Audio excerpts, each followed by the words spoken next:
Eh ben salut Xavier. Ça fait plaisir. On se retrouve enfin après ce long week-end. On a eu le temps de s'en reposer, c'est bien. Ouais, ça va. Donc alors aujourd'hui on voit un classique, la tomate. Ouais, la plantation des tomates. Alors il est tard, hein, mais on a eu raison, moi je crois. Donc plantation des tomates tardives. Bon, on a vu les seins de glace, là ils ont marché cette année. Hein. Se dire qu'une plante quand elle meurt pas, c'est bien le minimum. Quand on dit ouais elles ont tenu mes tomates, il a fait froid mais elles ont tenu.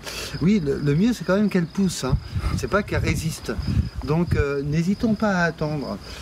C'est Nicolas Toutain à la Bourdesière qui nous rappelle que lui les tomates il en plante jusqu'en juin, hein, quand même, et qu'il avait bien remarqué qu'il n'y avait pas de différence notable. Donc oui, il y a une question de température de l'atmosphère, néanmoins c'est dans la terre, hein, qu'on les met les tomates, et la terre elle est froide. Surtout quand il pleut beaucoup, plus il y a d'eau, plus la température du sol descend. On a pris dans les 50 mm, hein, quand même. Donc au niveau des tomates, c'est pas du tout des plantes grimpantes, hein. Ce sont des plantes qu'on va conduire sur un brin et qu'on va être obligé d'attacher. Donc et pourquoi on les taille les tomates? Toujours les mêmes raisons, toutes les tailles légumières c'est ça, hein. On taille une plante légumière pour augmenter la précocité et réguler les calibres. Donc une tomate, elle n'a pas besoin d'être taillée. Si on a choisi de la tailler, attention, on supprime de sa capacité, de ses capteurs solaires, on va dire, hein, tout simplement. Donc il va falloir l'accompagner plus, on la met en danger, hein, quand on la taille, donc on sait qu'on l'accompagne. Moi j'aime bien avoir les deux techniques, quoi. Quelques tomates taillées et quelques tomates non taillées. Celles-là sont destinées à être taillées, du coup. Donc on va les conduire sur un support, on va les aider à se tenir debout, parce que normalement c'est un buisson, donc ça tient tout seul. Là on va avoir qu'une tige, donc ça va pas tenir. Le système d'accrochage, c'est celui que j'ai vu au Liban, c'est-à-dire sur trépied sur canne de Provence. Et c'est celui aussi que fait Nicolas Toutain, que je recite encore au château de la Bourdesière. C'est-à-dire on fait un trépied, distance au pied 70 cm, et on plante un plan par support. Nicolas il fait un truc que j'aurais jamais cru possible, il va jusqu'à 2 à 3 plans. C'est-à-dire que sur un trépied comme ça, 3 supports, on peut avoir 6, 9 plans. Alors moi je vais le faire cette année un peu pour essayer, pas sur tous, parce que tellement à l'opposé de ce que j'aurais tendance à recommander et à faire, que bon, je vais essayer parce que de toute façon ces résultats sont exceptionnels. Pour installer le support, c'est pas très compliqué en fait, puisque je sais que je vais me mettre tous les 70, je me suis fait un gabarit, hein, 70, il suffit de leur poser au pied, et puis voilà, ça me donne les endroits où vont être mis mes supports. Ensuite, j'ai une espèce de pic, on peut prendre ce qu'on veut, hein, ça peut être même en bois, hein, que je vais ficher en biais dans le sol comme ça, pour donner la pente. Donc là, j'ai mon deuxième, voilà. Et après, je vais donc percer, faire un avant-coup pour mettre mon troisième.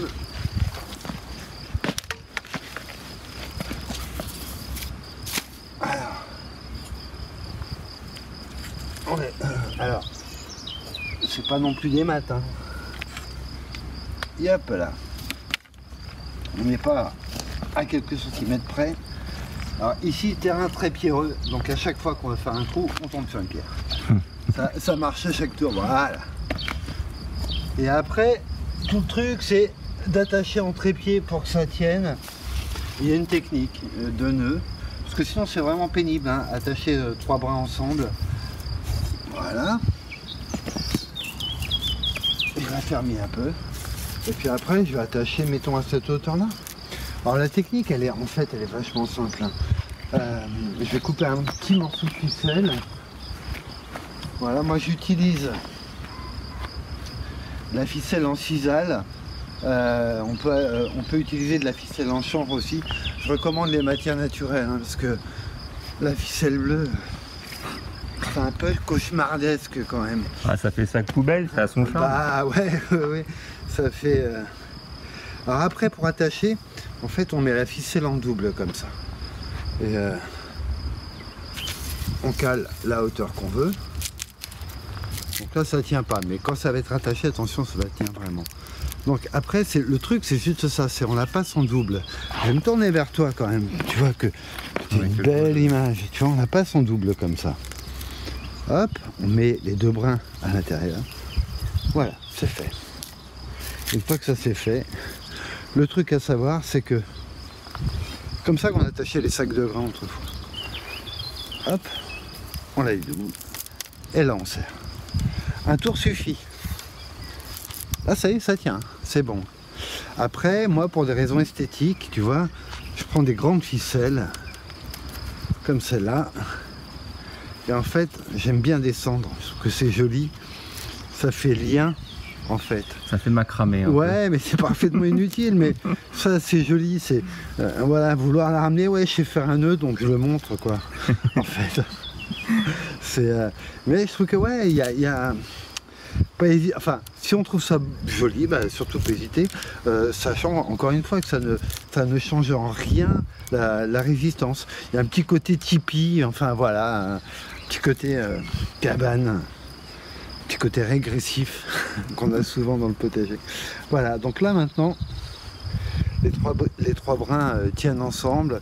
Ça c'est extrêmement simple à faire pour stabiliser mon trépied. Après il suffit juste que je tasse un petit peu la terre au pied, puis voilà, ça peut pas bouger. Canne de Provence c'est imputrescible, c'est que de la silice en fait, hein. C'est pour ça qu'au compost ça sert à rien, hein, ça devient de l'acier. Et ensuite on va planter. Le support est réalisé, on va pouvoir planter. Bah ouais, c'est le meilleur moment. Au passage, juste, je lui fais de la pub parce qu'il le mérite. Ça, c'est des plants qui viennent de chez Jackie Mercier, formidable producteur dans la Vienne et les Deux-Sèvres, et chez qui on est allé chercher les truffes.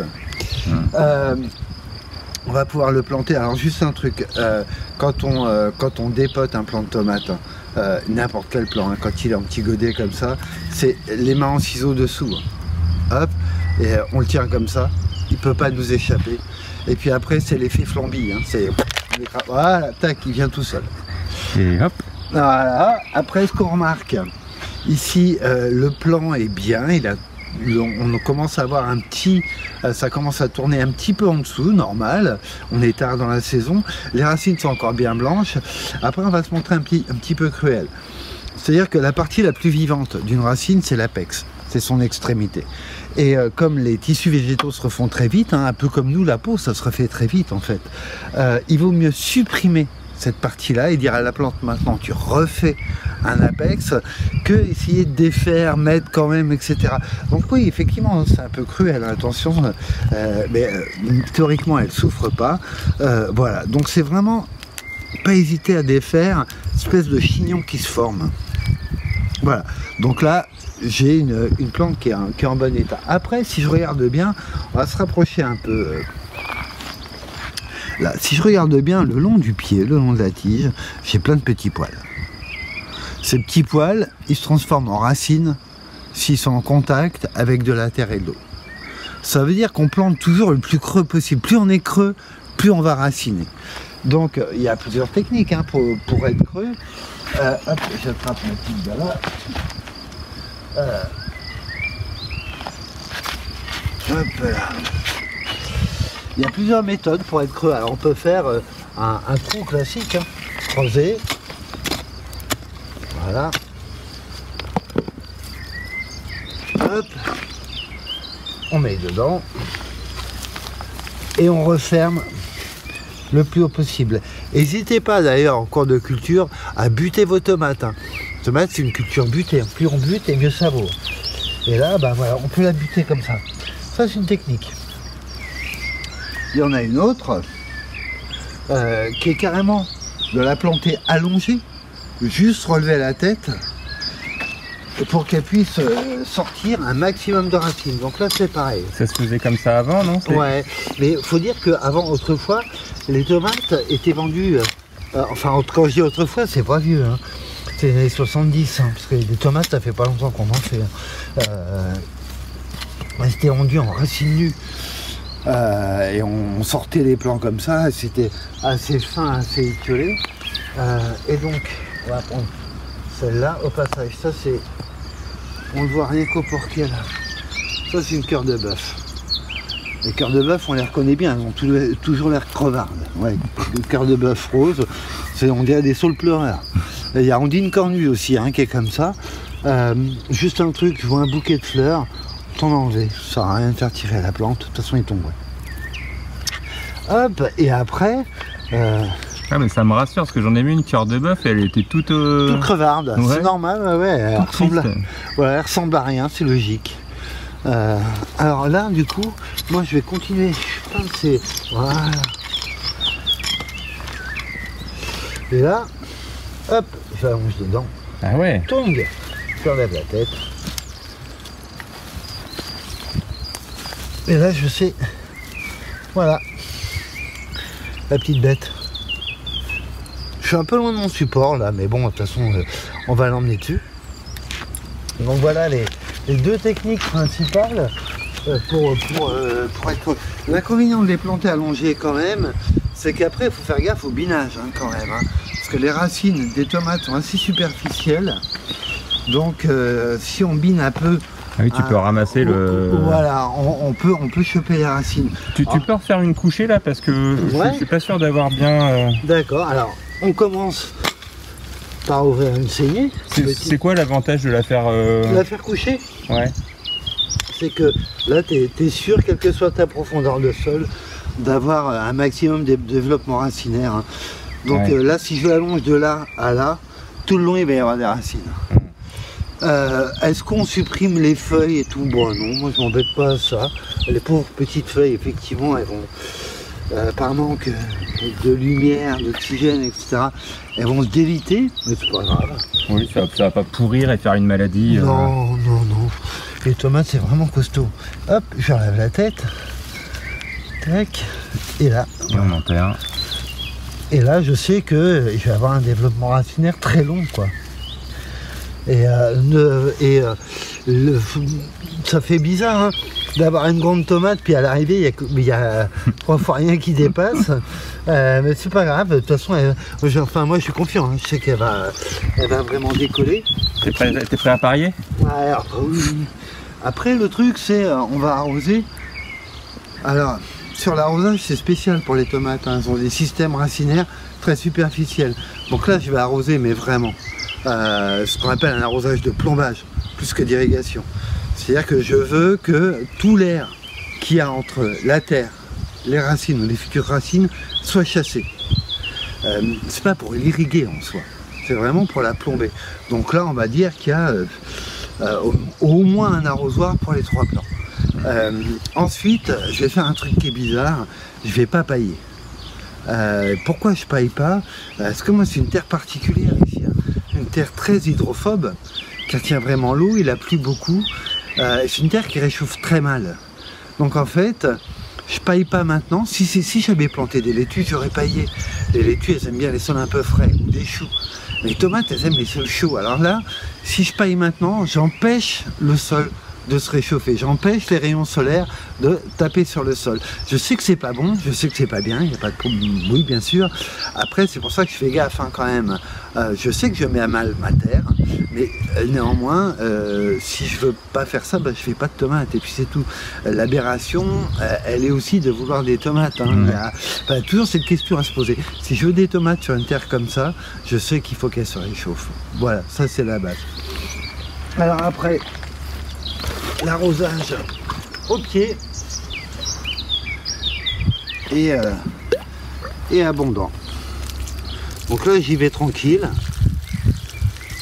Encore une fois, hein, vu la surface foliaire qu'elle a, il va pas y avoir une transpiration et une évaporation de l'eau. Hein. C'est vraiment ce qu'on appelle l'arrosage de plombage. Il est lié à la plantation cette fois. Il n'est pas lié à amener de l'eau, amener à boire à la plante. Là, ah si, juste un truc, j'avais mis mes plants à tremper avant que le godet, la motte soit bien détrempés. Et donc les tomates, à la différence des courges ou des repiquages de chicorée, de betteraves, etc., si on les plante plein feu, comme là, hein, on est plein soleil, il n'y a pas vraiment de problème. Alors un truc hein, qui est important, là je vais les irriguer. je vais amener de l'eau, vraiment amener de l'eau. Après par contre j'y touche plus pendant au moins une semaine. Je veux vraiment que la racine descende. Hein. Si jamais je ramène de l'eau, la racine elle va aller à la facilité. Hein. Et elle descendra plus. Hein. Après c'est définitif. Alors là, et après moi j'essaie de les arroser le moins possible. Le truc c'est que à partir du moment où celles-là vont être taillées, où j'ai réduit leur capacité à respirer, à vivre, etc., je sais qu'il va falloir que j'amène de l'eau. Autant on est peu obligé d'arroser les tomates non taillées, autant les tomates taillées, on sait qu'on les dirige. Hein. Mais par contre, voilà, on les récolte plus tôt, on a des fruits plutôt plus gros. C'est une question de choix. Moi, enfin, je me casse pas la tête, hein, je fais les deux. Hein. Je fais la tomate taillée, la tomate non taillée. Tomate non taillée, plus dure à récolter, plus tardive, mais nettement plus résistante. Là, c'est un peu, ça va être un peu des chuchotes en fait. Et ben, je crois qu'on a bien fait le tour. Un dernier truc, non, t'as tout dit, je crois.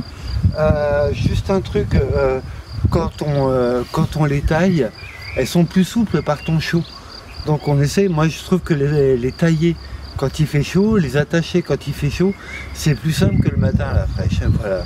Les tissus sont un peu ramollis quand même. Ok. Et ben, merci pour tous ces conseils. Et puis on se retrouve bientôt là, parce qu'on va enquiller maintenant. On parle des pommes de terre sous foin par exemple, parce qu'elles sont belles. Oh, on se retrouve bientôt alors. Salut Xavier. Salut Guilain.